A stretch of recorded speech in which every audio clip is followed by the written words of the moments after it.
તો ભારે વરસાદની આગાહીને લઈને બનાસકાંઠા જિલ્લા તંત્ર અત્યારે એલર્ટ મોડ પર જોવા મળી રહ્યું છે। જિલ્લા કલેક્ટરે નાગરિકોને સૂચનાઓ આપી નીચાણવાળા વિસ્તાર નદી નાળા નજીક ન જવા માટેની અપીલ, જરૂરી વગર ઘરની બહાર ન નીકળવા માટેની પણ લોકોને અપીલ કરવામાં આવી રહી છે। ઉત્તર ગુજરાતમાં પણ સાંભેલાધાર વરસાદ પડી રહ્યો છે, ત્યારે બનાસકાંઠામાં લોકોને જરૂરી વગર ઘરની બહાર ન નીકળવા માટેની સૂચના આપવામાં આવી છે। જિલ્લા કલેક્ટરે લોકોને અપીલ કરી છે।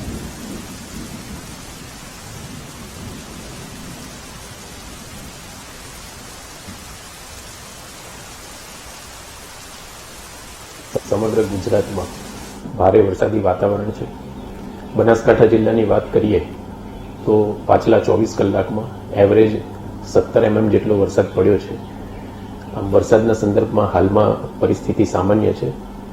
આમ છતાં હવામાન વિભાગ દ્વારા બનાસકાંઠા જિલ્લામાં આજરોજ ઓરેન્જ એલર્ટ આપવામાં આવેલું છે।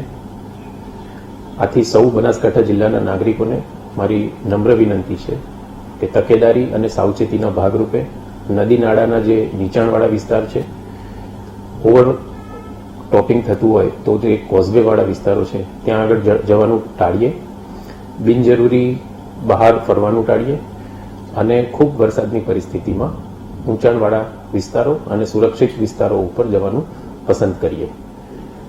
કોઈ પણ મુશ્કેલીની ઘટનામાં કલેક્ટર કચેરી ખાતે તથા તમામ મામલતદાર કચેરી ખાતે 24 કલાક કાર્યરત કંટ્રોલ રૂમનો સંપર્ક કરીએ।